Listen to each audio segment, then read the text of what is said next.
Hello YouTube. Today I want to present an argument against contextualism in epistemology. Now I do want to say this is not a particularly sophisticated argument.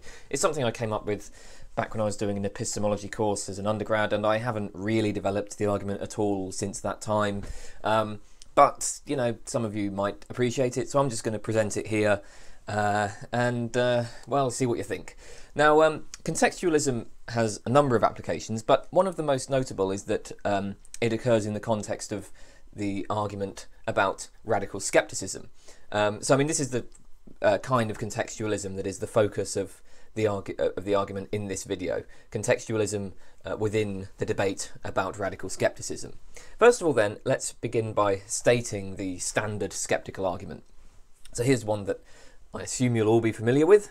First of all, suppose that E is an everyday statement about the external world, such as I have hands, and H is a skeptical hypothesis, such as the hypothesis that I am a brain in a vat, or that I am being deceived by a super powerful evil demon, or whatever.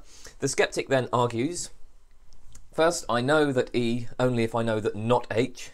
I don't know that not H, so I don't know that E. I know that I have hands only if I know that I'm not a brain in a vat. Only if I can rule out the skeptical hypothesis. But I don't know that I'm not a brain in a vat. All of my experiences would be exactly the same if I were a brain in a vat. So I don't know that I have hands. And of course, this argument will generalise to every other claim I might make about the external world. Now, if we wish to avoid the skeptical conclusion, we appear to have only two options. We could try to deny S1. This is unattractive because this requires denying something called the closure principle, which states that if you know that P, and you know that P logically entails Q, then you know that Q, or at least you can know that Q. You can form a justified belief that Q. Indeed, denying this principle looks kind of incoherent. So, to take a specific example, in denying S1, I would be saying that I know that I have hands, but I don't know that I'm not a brain in a vat. In other words, I know that I have hands, but I don't know that I'm not handless. Remove a couple of those negations and this becomes, I know that I have hands, but I don't know that I have hands. So this option is problematic. Can we deny S2 and say that we do know that we're not brains in vats? Well, this is also unattractive. We certainly can't appeal to any experience to rule out the skeptical hypothesis, since skeptical hypotheses are specifically constructed to accommodate all possible experiences. Nor does it seem that we can rule out these hypotheses on a priori grounds. The basic problem here, then, is that in order for a belief to count as knowledge, it requires justification, but there doesn't seem to be any way to justify the claim that I'm not a brain in a vat. Obviously, there are various ways that people have tried to deal with this skeptical argument, but I think that's enough to set the scene. So contextualism appears perhaps to offer some sort of alternative here. So according to the contextualist, epistemic standards vary across different contexts, and this is contrasted with invariantism, which holds that epistemic standards do not vary across context. Anyway, the contextualist says that in some contexts, the standards I must meet for the claim that I know that I have hands to be justified are prohibitively high, in which case the skeptical argument is sound. If we're debating the foundations of knowledge in a philosophy seminar, then epistemic standards are very high. But most of the time, standards are more relaxed. Let's say we're planning a trip to another country and we're considering how much money we will need. It would be absurd to object to the discussion on the grounds that, well, we might be brains in vats, so how do we know that there are any other countries? How do we know that any of us have any money? And so on. Now, of course, we can never be certain that we're not brains in vats, but in most contexts, the contextualist says, knowledge doesn't require certainty. It may not require much justification at all. In an everyday context, citing the evidence of your senses and your memory, or citing the testimony of other people, or citing the principles of well-confirmed scientific theories, and so on, that provides enough justification for a belief to count as knowledge. So how do I know that I have hands? Well, because I can see them. I can use them to do things in the world. I can remember having hands in the past. And, I mean, if we're dealing with an everyday problem, such as how much money we need for a trip, then raising skeptical hypotheses like brains in vats seems to just miss the point of the discussion. Anyway, I think that's enough in the way of background there. Of course, if you're unsure about what contextualism is, then Google it. This video isn't intended to be an introduction to contextualism, but an argument against it, which I will now summarise. So, the argument goes like this. Premise 1. In skeptical contexts, no empirical claims are justified. At least that's according to the contextualist. Right? The contextualist says that skeptical contexts are those in which the skeptic wins. Premise 2. One premise of the argument for contextualism makes an empirical claim. Premise 3. The argument for contextualism is given in a skeptical context. Conclusion. According to contextualism, at least one premise of the argument for contextualism is unjustified. So contextualism is self-undermining. If the contextualist is correct, the argument for contextualism cannot be justified. Okay, let's go through the three premises of this argument. I take it that premise 1 needs no elaborate justification. By definition, a skeptical context is a context in which the skeptic wins. According to the contextualist, it is a context in which epistemic standards are prohibitively high. And of course, skepticism by definition involves the denial that we are justified in believing any empirical claims. Premise 2 is rather more controversial. This is the claim that the argument for contextualism rests on an empirical claim. Now, it's important to be clear about the role of contextualism in the debate about skepticism. Contextualism doesn't actually provide a straightforward response to skepticism. It doesn't simply deny either premise of the skeptical argument. So there's this common idea that contextualism is designed to answer the skeptical argument, and that it does this by appealing to lower standards of knowledge in everyday contexts. In a skeptical context, where epistemic standards are extremely high, where in order for a belief to count as knowledge it must be known with certainty or something along those lines, we have to say that we don't have enough justification for the belief that I have hands to count as knowledge. But in an everyday context, standards are not so high, and so the belief that I have hands meets the standards required for knowledge. But in fact, this can't possibly work as a response to the skeptical argument. It simply misunderstands the nature of the skeptical challenge. The basic problem here is that the skeptical claim is not that I have some justification for believing that I have hands, just not enough justification to count as knowledge. Rather, the skeptical claim is that I have no justification whatsoever for believing that I have hands. My visual experiences, my memories, my reasoning from first principles or whatever, none of that lends any more support to the proposition that I have hands than to its negation. Therefore, you can't defeat the skeptic by saying that standards for knowledge are lower in everyday contexts. We have no knowledge, no matter how low you set the standards. Hilary Cornblith, in his article, The Contextualist Invasion of Epistemology, has a really nice discussion of this point. So he distinguishes between the full-blooded skeptic who claims that there is no justification for belief in the external world, from the high-standard skeptic who claims merely that there is some justification for belief in the external world, but not enough justification to count as knowledge. At best, the contextualist answers the high-standard skeptic, but high-standard skepticism is not really a particularly interesting form of skepticism. It's a full-blooded skeptic that presents the deepest kind of challenge. I mean, look at it this way. One way to interpret contextualism, and perhaps we're being kind of sloppy here, but I think this illustrates the point, but perhaps one sloppy way to interpret contextualism is that the meaning of knowledge terms varies depending on the context. So we can use know one for everyday contexts and know two for skeptical contexts. The contextualist then claims that the following propositions are both true. I know one, that I have hands. I don't know two, that I have hands. But why should we accept A? Merely saying that there are lower standards for knowing one than knowing two, so there are lower standards for knowledge in everyday contexts than there are in skeptical contexts, that tells us nothing. The skeptic will argue that A is false, by appeal to the standard skeptical argument, which, the skeptic thinks, shows that there is no justification for believing that I have hands. It just doesn't matter where exactly you set the standards for knowledge. Actually, the problem is even worse than this suggests, because in fact contextualism doesn't even answer the high standard skeptic.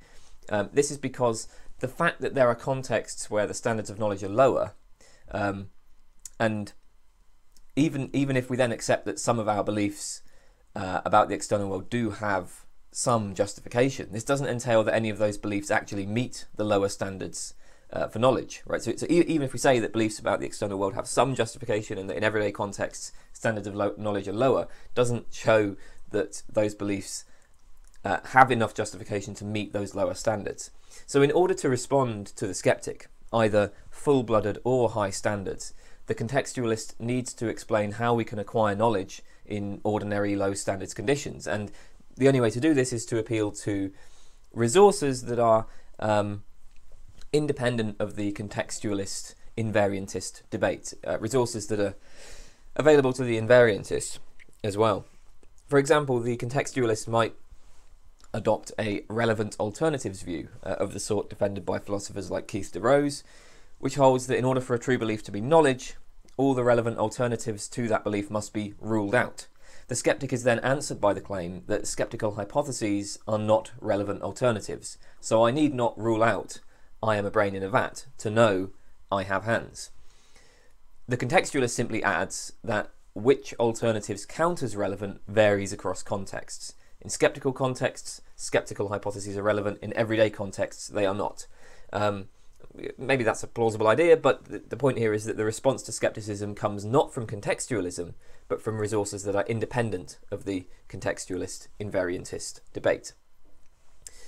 All of this then raises the question of, well, what exactly is the contribution of contextualism to the skepticism debate? Jay Newhard, in the article The Argument from Skepticism for Contextualism, suggests that the point of contextualism is to explain paradoxical intuitions. Now, there are different ways of spelling out exactly what an intuition is, but I treat them as essentially pre-reflective judgments. Some proposition P is intuitive when, prior to any theoretical considerations, it seems to be the case that P. Now, consider again the argument from skepticism. I know that E only if I know that not H. I don't know that not H. I don't know that E. Pre-reflectively, it seems to be the case that S1 is true, that S2 is true, while C is false. Now, since these intuitions are mutually inconsistent, at least one of them must be abandoned.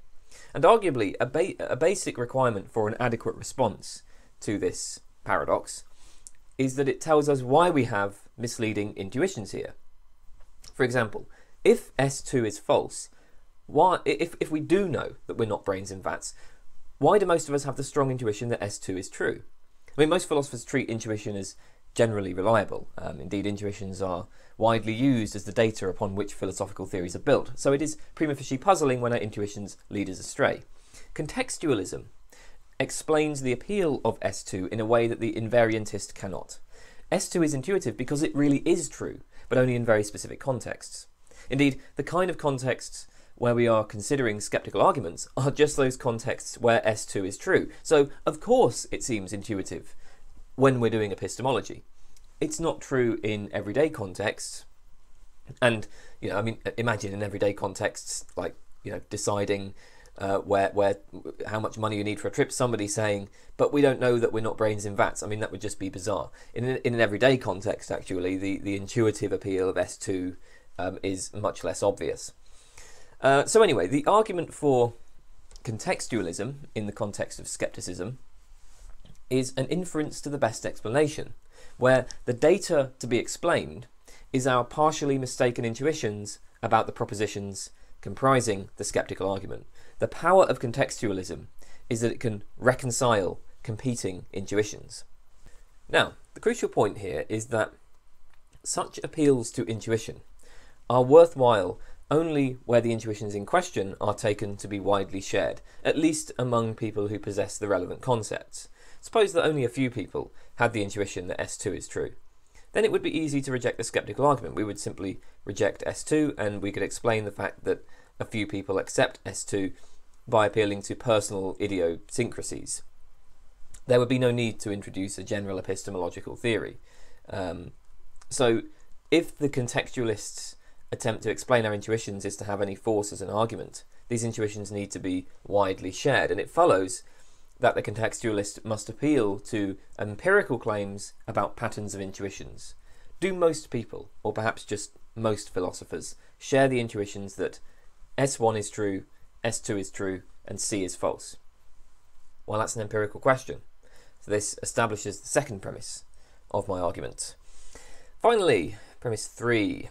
I claim that the argument for contextualism is given in a skeptical context. Now, there is much debate among contextualists about what counts as a skeptical context, about what conditions are required to bring about skeptical context, like what is it exactly that is required to raise the standards of knowledge to be at such a prohibitively high level that normal empirical claims can't be justified? Well, that's a source of much debate. Presumably, the proposal of a skeptical argument is necessary to generate skeptical contexts, but I mean, it seems like surely it's not going to be sufficient to do so. More is required to raise standards of knowledge than merely discussing the skeptical argument, or at least than somebody merely proposing the skeptical argument. After all, if all that's required to create a skeptical context is the proposal of the skeptical argument, then skepticism becomes totally irresistible. Every time the skeptical argument is given, the skeptic wins. There should be contexts where the skeptical argument fails, where other participants in the conversation can resist the attempts to raise the standards. Like with the examples we've seen earlier of debating where to go on a trip and how much money we will need, or if we're engaged in a scientific debate about whether our laser interferometer has detected gravitational waves. I mean, in these kinds of contexts, it would be facile to insist that, well, we can't know whether we're detecting gravitational waves because, we might be brains in vats. So presumably merely proposing the skeptical argument isn't enough to raise the standards of knowledge. How can we tell, right, whether or not the argument for contextualism is given in a skeptical context? The thing is with the argument for contextualism is that we're explicitly debating skepticism and the costs and benefits of different responses to it. And if this doesn't count as a skeptical context, it's hard to see what could. I mean, there's just nowhere else on the intellectual landscape where standards could be higher. So my point is that whatever story the contextualist ultimately tells about what suffices to generate skeptical contexts, there are certain paradigm cases. The debate about detecting gravitational waves, or a conversation about where to go to eat, or about how much money we will need for a trip and so on, these are paradigm cases of non-skeptical contexts. The debate about skepticism and the foundations of knowledge, conducted by people studying epistemology, that's a paradigm case of a skeptical context, if anything is. So this establishes premise 3.